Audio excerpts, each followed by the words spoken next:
Hello, my dear students. How are you all? Let's add value to your knowledge account today. I'm Dr. Bharati Sunil. Welcome to our Finance and Accounting Academy channel. Why does your favorite pizza place suddenly introduce combo offers during your exam time? And why do cab drivers switch between different apps throughout the day?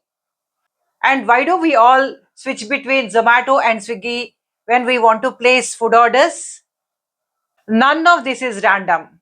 It is all business economics in action. Welcome to today's class.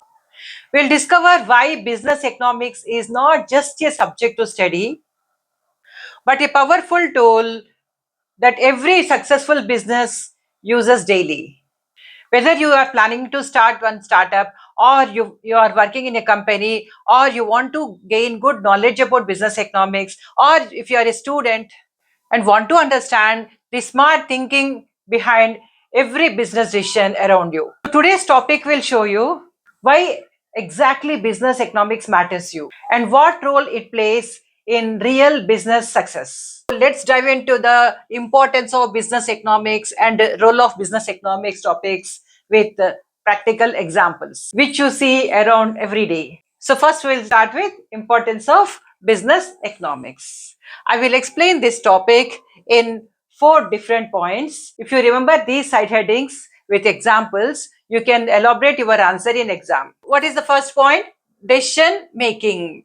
Means why business economics is important, because it helps us to make business decision, right? So why this decision is important? Because in our business we make number of dealings, we make number of transactions. So in every transaction, if you know about business economics, then our decision making will be definitely right, because we'll be finding number of alternatives.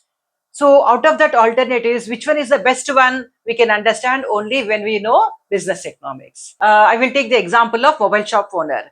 Here the mobile shop owner have to decide about which type of phone he has to stock. Say there are two examples here. One is Samsung, another one is iPhone. So he has to decide which type of phone he has to stock in his stores. So how can he decide that? For that, he has to take two things into consideration. What is the first one? Local customer preferences.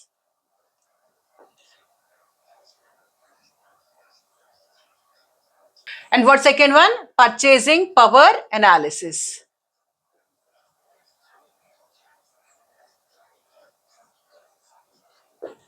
Right. So based on this, mobile shop owner will decide which phone he has to stock in his mobile shop. How he can decide? Based on the local customer preferences. So he has to see the area where he is doing his business. So what are the local customers' tastes and preferences? He has to see. And second point, purchasing power analysis. So based on the area, people will have the purchasing power. If it is a rural area, generally people will not have much purchasing power compared to metropolitan cities in very business areas, right? So if you take the example of Jubilee Hills, high tech city, and comparing to very rural area, then definitely mobile shop owner decision will be changing which type of phones has to stock. So he can take a decision perfectly only when he knows business economics. So if he considers these 2 points like local customer preference and purchasing power analysis, definitely he can able to sell good number of phones in his stores. If he's not having knowledge about these two, then whatever the phones he is stocking in the stores may not be having good demand. So like that, you have to understand all the points with practical examples. Then you can remember each and every point when you are attempting your answer in the examination. Now coming to the second one. What second one? Profit maximization. Means what? Maximize earnings efficiently. So what do you mean by this? Whenever we are selling any product, we should see that our earnings are to be maximized. What is the meaning of cost? What is the meaning of earnings? Cost means, for example, if you take a tea shop. So here what the tea shop owner will do, he will make cost analysis. What is the meaning of cost analysis? For selling one cup of tea, how much of cost he is incurring? So if he can know perfectly what is the cost of one cup of tea, then whatever the price he is fixing, that definitely will bring him good amount of profit. So in that way, he can maximize his earnings. Tea shop owner wants to know what is the cost of one teacup when he wants to sell good quality tea. So he could be able to know that one cup of tea will be 8 rupees. So now he can decide what price he can fix for one cup of tea so that his earnings will be maximized. Here at what cost he is making one cup of tea 8 rupees. So if he can sell at 15 rupees also, he can earn 7 rupees for each cup of. So how you will know what price you have to fix? When you know cost analysis. So cost analysis you can know only when you know business economics. So next, coming to the third point.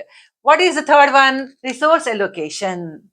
What are resources? Resources means financial resources, raw materials that what we are using, and human resources. All the resources, whatever the resources we have with us that are not plenty, no. So with whatever the resources are there with us, we have to use that optimum way. Say for example, you want to go for tour. So what will be the cost of that tour? Means how much of expenses you will make. You have to first of all analyze how much of money you can expect from your parents. That also you have to see. Say for example, if the tour organizer is saying that for this particular trip you will be incurring 25,000. So your father is also saying that he can't give more than 25,000. Here you can't spend the entire 25,000, no, because in our tour we may incur some expenses which we have not expected also. So what we'll do, you have to use this 25,000 with the optimum use. Means where we have to, how much you have to spend for food, how much you have to spend for transportation, how much you have to spend for like any games if you want to play, or any trekking you want to do, how much of amount you have to spend. For everything we have to plan. If you are spending more amount in the starting of the tour, then you can't have adequate money till the completion of the tour and reaching home, right? That is why what you should do, whatever the resources you are having, means whatever the money you are having, you have to use with the optimum care, right?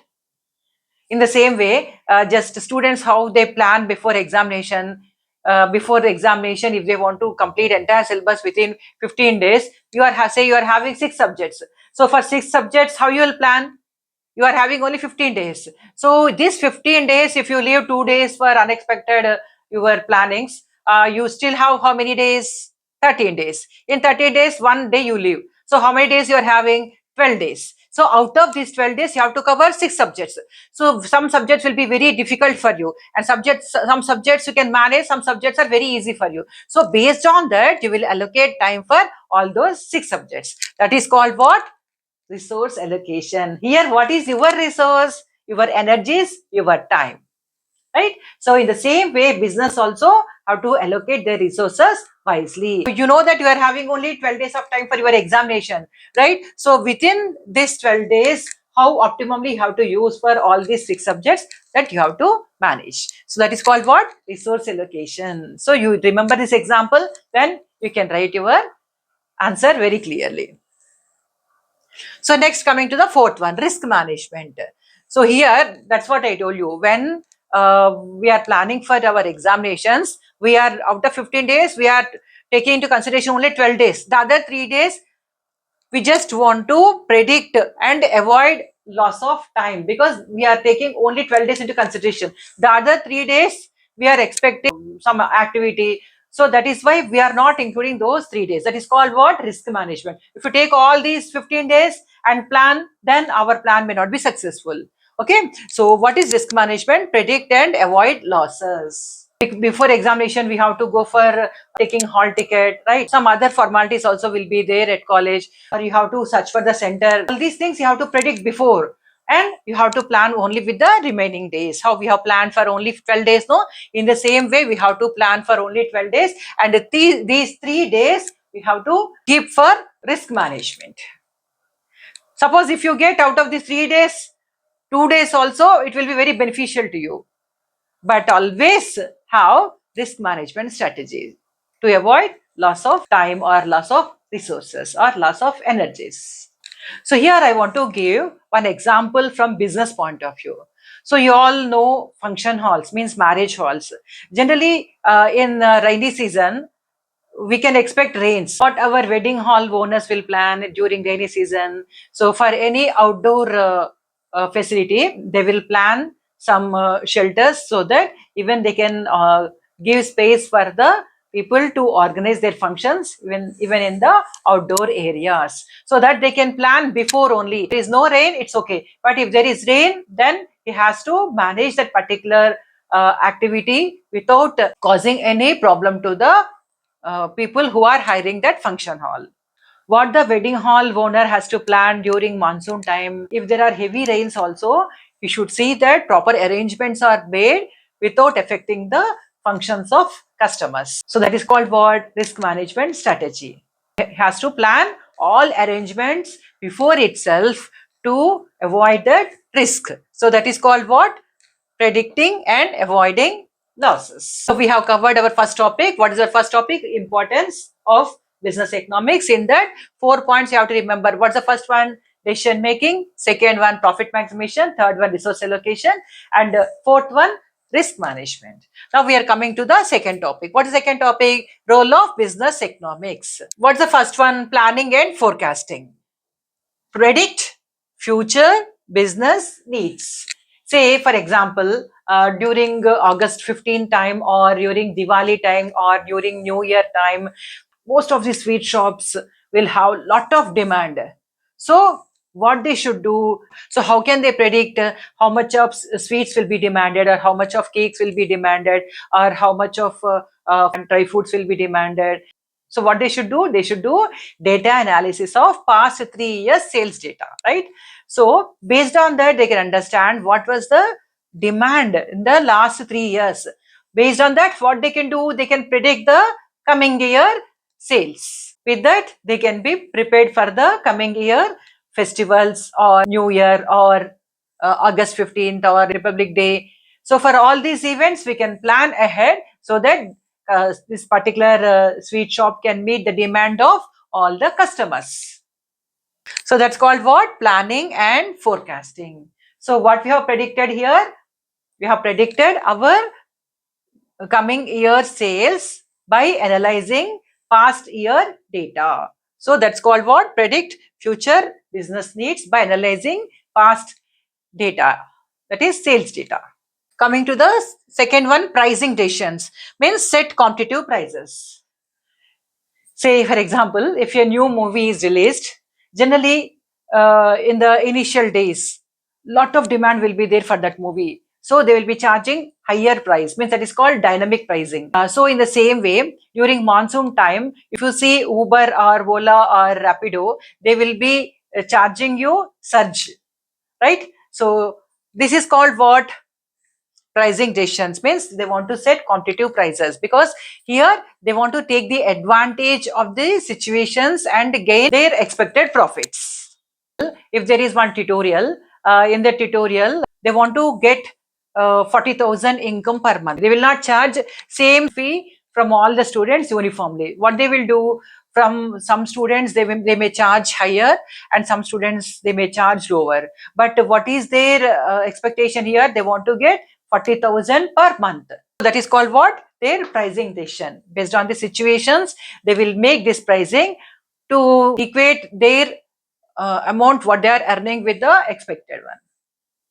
Next, market analysis. So here, what is the meaning of market analysis? As a business person, what we should do, we should understand what will be the preferences and tastes of customers, right? So here, understand customer behavior means during festival time, customers prefer to have ethnic wear. So there will be lot of demand for ethnic wear during festival time, right? In the same way, when college admissions are open, then more students will buy formal wears, means western wear they want to buy. So based on the preferences of the customer, based on the taste of the customer, business should make market analysis, and based on that only they have to stock products. Coming to the fourth one, cost control. Cost control means to minimize unnecessary expenses what the business owners have to do, they have to see that when they are buying materials, they should check whether they are buying at a reasonable cost or they are buying at a higher price. Because if you are incurring more cost on raw material itself, still we have to make some other expenditures like labor and other direct expenses, no? So that is why for all the expenses we have to see that our costs are controlled. If you are able to control our cost, then say for example variable cost we have to control, semi variable cost we have to control. When we can control all these costs, our total cost will be definitely less. When our total cost is less, then what we can do, we can add more profit. For example, I can make this pen for 10 rupees, but what is the price in the market for this pen? 25 rupees. Okay, if I am controlling my cost, then I can make this pen for 10 rupees. Suppose if I am not controlling my cost, I will incur 15 rupees. So how much of profit is reduced? 5 rupees profit is reduced. Because if I can make for 10 rupees, 25 rupees is my selling price and I can get 15 rupees. But if I am making this pen for 15 rupees, what is my selling price? 25 rupees. So what is my profit? 10 rupees. So always try to minimize your cost. Whenever we are making unnecessary expenditures, we have to control there, so that our business will definitely make good profits and will have good success. This is about role of business economics. In role of business economics, we have covered planning and forecasting, pricing decisions, market analysis, and cost control. So this is about today's class. So what you have understood in today's class? Business economics means it is not only for business people, or it is also for us. Because see here, we have to make risk management as a student, because we are not taking all 15 days in our planning for examinations, right? So in the same way, next, planning and forecasting, we have to plan everything. See, when our semester is starting, you have to plan for our semester exams now itself. If you just wait till the completion of the syllabus and want to plan for semester exams, you may not be doing your exams with satisfaction. Remember that writing exams itself is not sufficient. See, after completing your studies, you have to be in a good position. So acquire knowledge and stand in a good position. So business economics is not meant for only business. Business economics is also used in our life.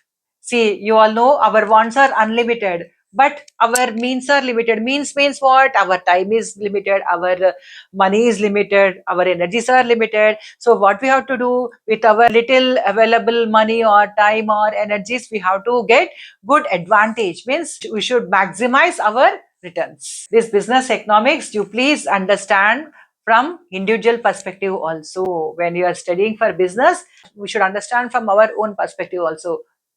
So that is the beauty of business economics. So that's all for today.